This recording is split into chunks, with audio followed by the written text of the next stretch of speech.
अपनी समस्त इंद्रियों से भगवान के गुणगान में लगाए, भगवान शिव का अभिषेक करे, महारुद्र यज्ञ की फेरी करे और शिव कथा का श्रवण करे। एक बिल्व पत्र त्रिदल ज्ञान यज्ञ, होमात्मक यज्ञ और अभिषेकात्मक यज्ञ, तीनों यज्ञ का आश्रय करे। और ऐसा मौका बार बार नहीं आता है। इस तक को पूरा उपयोग में लेना है।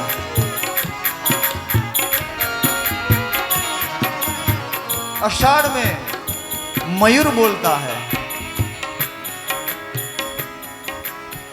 तो किसी सज्जन ने जाकर कहा, किसी सज्जन ने, सदगृहस्थ ने कहा कि हे मयूर, हे मोर, तू क्यों अपना गला फाड़ रहा है? तुझे क्या मिलने वाला है?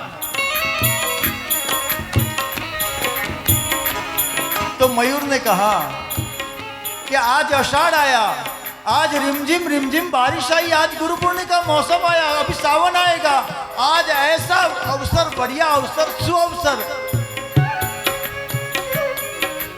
आज आषाढ़ आया। असा गिरिवर्षा मोरला मितो काकर पेट भरा, पर अवसर आवे न बरसियो तो मारा हैया फट भरा।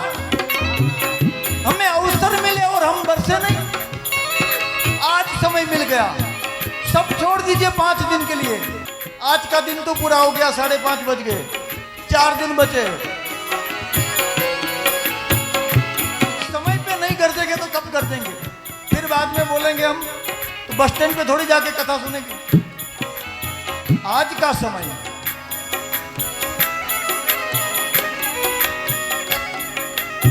जन्मांतरित भवेत पुण्यम मध्यस्तस्तु धीमतम तस्य प्रीति भवेत तत्र महाभाग्यवतो मुने।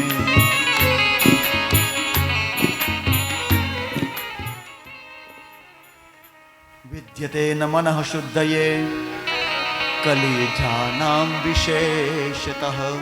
इस कली काल में शिव भगवान की गाथा से उत्तम कोई शास्त्र नहीं है। मन की शुद्धि के लिए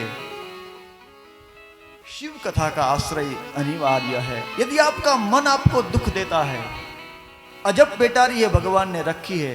हमारे समस्त दुखों का कारण भी मन एवं मनुष्याणां कारणं बंध मोक्षयो। हमारे बंधन और मुक्ति का कारण मन, मगर मन की शुद्धि कैसे? तो भगवान शिव की गाथा से। और भगवान किसको पकड़ता है? जिसका मन निर्मल होता है। कोई विद्वान है, कोई स्कॉलर है, कोई डॉक्टरेट है, उनसे भगवान को कोई लेना देना नहीं है। तो क्या? तो कि निर्मल मन जन सो मोहि पावा, निर्मल मन जन सो मोहि पावा, मोहि कपट छल छिद्र भावा, मोहि कपट छल छिद्र भावा। भगवान कहते हैं मुझे कोई डिग्री वाला से लेना देना नहीं है। कोई कितना स्वरूपवान है, कोई कितना अमीर है, कितना बैंक बैलेंस है, कितना फेसबुक के ऊपर उनके फ्रेंड्स है, उनसे मुझे कुछ लेना देना नहीं है। मैं तो निर्मल मन जन को पकड़ लेता हूं और अपना तार साथ देता हूं। तो भगवान शिव की गाथा से हमारा मन विशुद्ध होगा, निर्मल होगा। ये शृण्वन्ति मुने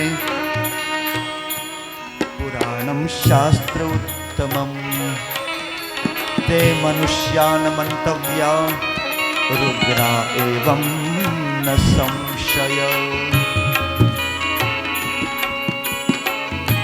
शिव महापुराण की जो कथा सुनते हैं उनको कभी मनुष्य नहीं मानना चाहिए। ते मनुष्यान् मंतव्या, वो मनुष्य नहीं है। आप सब बैठे हैं, मैं आपको सादर करबद्ध प्रार्थना करता हूं और धोख लगाता हूं, क्योंकि रुद्रा एवं न संशय। जो भगवान शिव की गाथा सुनते हैं वो साक्षात रुद्र के अवतार होते हैं। वेद व्यास जी की कलम। तो देवो भुक्त्वा देवम यजेत। भगवान शिव की पूजा कैसे होती है? शिव का स्वरूप धारण करके, सुबह अच्छी अच्छी बड़ी बड़ी माला पहन के, पूरा मुदानी परिवार, पूरे कृष्णगढ़ के वासियों ने क्या अद्भुत पूजा की। मगर शिव कथा के श्रोता भी साक्षात रुद्र भगवान शिव का ही स्वरूप है। ते मनुष्यान् मंतव्या रुद्रा एवं न संशय। भगवान वेदव्यास की कलम की ताकत। सुत जी कहते हैं एतद शिव पुराणम ही परमम शास्त्र उत्तमम। ये पुराण होने के बावजूद भी उसको शास्त्र कहा। ऐसी अद्भुत महादेव की गाथा। शिवरूप प्रकृतो ज्ञेयम स्नेवनीय च सर्वदा। सर्वदा सेवनीय।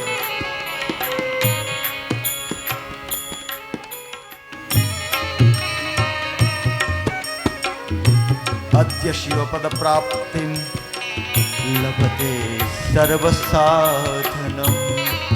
शिव कथा सुनने से सर्व साधन की प्राप्ति तो होती है, मगर उनके बाद साक्षात शिव पद की प्राप्ति होती है।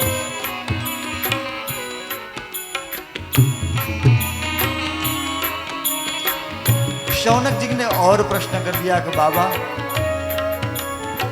जीवाश्च असुरतां प्राप्ता प्राये घोरो कला विहम।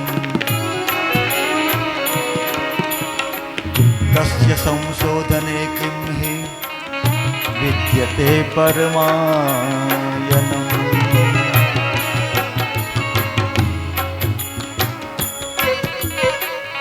शौनक जी ने कहा कि बाबा, हे सुत जी, जीवाश्च असुरतां प्राप्ता। जीव सब असुरता की ओर बढ़ गए। हमें बनना चाहिए था सूर, मगर हम बन गए। जीवाश्च असुरतां प्राप्ता प्राये घोरो कलाविहम। तस्य संशोधने किम ही विद्यते परमायनम। हमारे अंदर आसुरी वृत्ति इतनी प्रबल हो गई है बाप जी, हे सुत जी, हमारे लिए कोई दवा बताइए। परमायनम, परम आयन, आयन का अर्थ दवा। साक्षरा राक्षसा भवान। जैसे लोग ऊंची ऊंची डिग्री प्राप्त करने लगे, अपने आप को फॉरवर्ड कहने लगे, भगवान से उन्होंने नाता तोड़ दिया।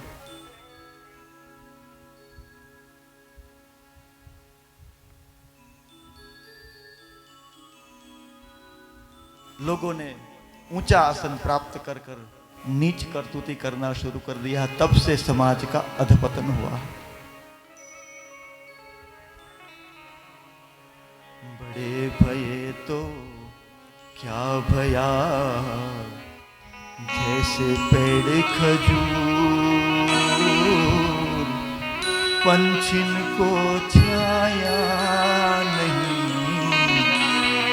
फल लागे।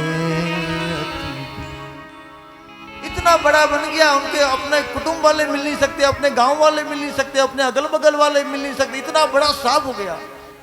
जैसे ताड़ का वृक्ष देखा, अपने आंगन में लगाओ तो 5वें घर उसका छाया जाता है। बड़ा भया तो क्या भया, जैसे पेड़ खजूर, पंछिन को छाया नहीं। बेचारे पक्षी उन पर बैठ भी नहीं सकते, उनको छाया नहीं मिलता है। और फल लागे अति दूर, फल लेने के जाए तो उसको संभव ही नहीं, उसका फल हम उतार ही नहीं सकते। तो ऐसे बड़े न बने, बड़े बने तो सरल बने। सरल सुभावन मन को दिलाई, सरल भगवान आपको संपत्ति दे, शक्ति दे, सामर्थ्य दे, तो आप सरलता से उनको स्वीकार करें। सत्ता, संपत्ति और साम्राज्य के बाद यदि आप में सरलता आ गई तो वो आपकी संपत्ति यावत चंद्रो दिवाकर कभी नष्ट नहीं होगी। मगर हमारा अहंकार पर्याप्त है हमको गिराने के लिए। सत्ता मिले तो दयालु बने, आपके पास पावर है तो दया का प्रयोग करें, किसी के ऊपर करुणा करें, दया करें। रूप मिला है, स्वरूप मिला है तो अहंकार का त्याग करें। संपत्ति मिली है तो लोभ का त्याग करें।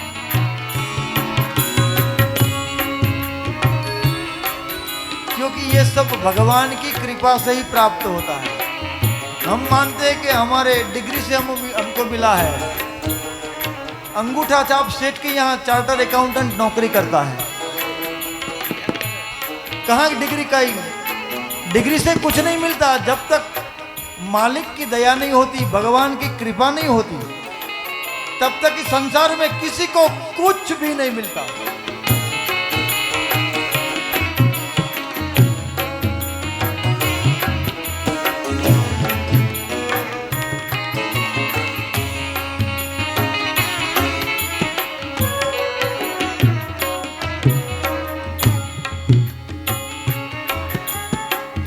आज लोग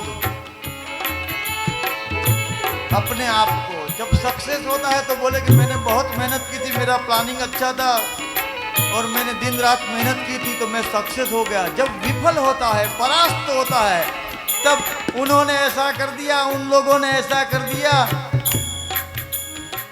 सफलता भगवान की कृपा के बगैर प्राप्त नहीं होती। सत्ता, संपत्ति, और भगवान ने तो कितनी कृपा की हम पर। 50 वर्ष तक बैठकर खाए तो भी नहीं खुटे, इतना हमारे पास पर्याप्त मसाला पड़ा हुआ है। 50 साल तक खाना पीना, लाइट बिल भरना है, जो बेसिक रिक्वायरमेंट, वो 50 साल तक कहीं पे जाने की जरूरत नहीं पड़ेगी, इतना हमारे पास है। मगर फिर भी लाखपति को करोड़पति बनना है, करोड़पति को अबजपति बनना है, अबजपति को खरबपति बनना है, खरबपति को चंद्रमा पे रहने जाना है। मैंने सुना कि वहां हॉस्टल बन रही है चंद्रमा के ऊपर।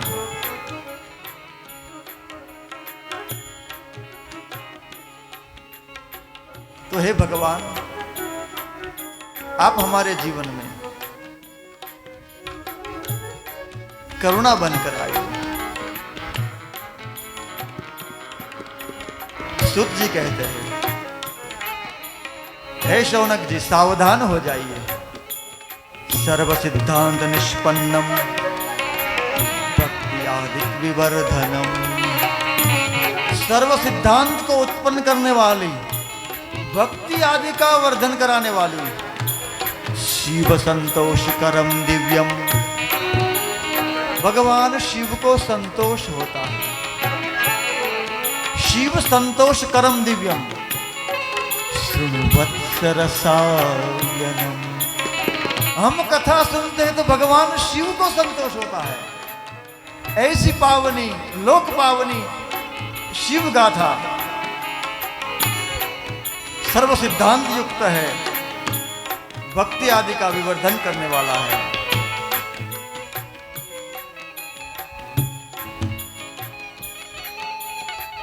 सुत जी ने कहा कि श्रृणु वत्स रसायन, मैं आपको रसायन दे रहा हूं, मगर कौन सा रसायन? पीने वाला नहीं, सुनने वाला रसायन। सुनु वत्स रसायन। तो समझिए कि किशनगढ़ में एक दवाखाना खुल गया है, तो यहां कौन सी दवा मिलती है? तो बोले सुनने वाली दवा। तो वो किसको काम आती है? तो जिसके कानों में रोग हो। तो कौन सा रोग? जिन हरि कथा सुनी नहीं काना,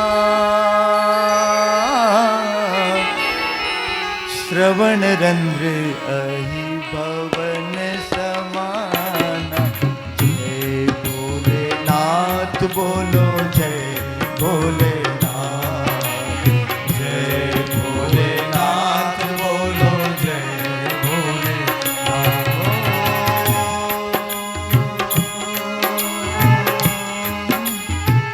जिन हरि कथा सुनी नहीं गाना, श्रवण रंध्र अहि भवन समाना। जय भोलेनाथ बोलो जय भोलेनाथ, जय भोलेनाथ बोलो जय भोलेनाथ। श्रवण का बड़ा महत्व है। अपने जीवन को समृद्ध बनाने के लिए, अपने जीवन को सुखी और समृद्ध बनाना हो, बोलने से पहले सुनना शुरू कर दीजिए। हम सुंदरकांड का पाठ करते हैं तो किष्किंधा कांड का अंतिम दोहा, कपिसेन संग संधारि निशिचर राम सीतहि आनिय। त्रैलोक पावन सुजय सुसुर मुनि नारदादि बखानी। जो सुनत गावत कहत समझत परम पद नर पावै। रघुबीर पद पाथोज मधुकर दास तुलसी गावै।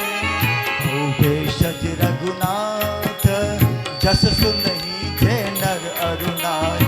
दीन कर सकल मनोरथ सिद्ध करहि त्रिशिराय। नीलोत्पल तन श्याम काम कोटि शोभा अधिक।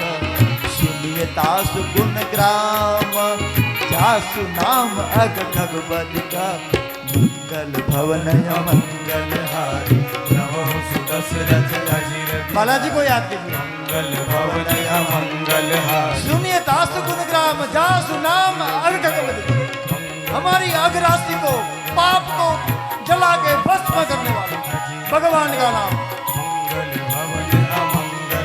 और नॉन एक्सपेंसिव जॉब है ये, कोई पैसे का खर्च नहीं होता है, अपने मुख से ही होता है। कोई पेमेंट नहीं लगता है, कोई पैसा देना नहीं होता है।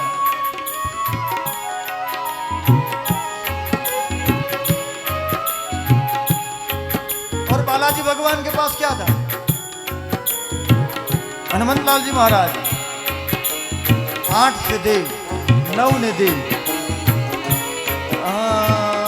अष्ट सिद्धि नव निधि के दाता। असबर दीन जानकी माता। जय भोलेनाथ बोलो जय भोलेनाथ, जय भोलेनाथ बोलो। 8 सिद्धि और 9 निधि दिया। कहां से लाए? तो भगवती माँ सीता ने कहा कि बेटा ये मैं तेरे को रसायन दे रहा हूं। तो कौन सा रसायन? राम रसायन तुमरे पासा। सदा रहो पति के दासा।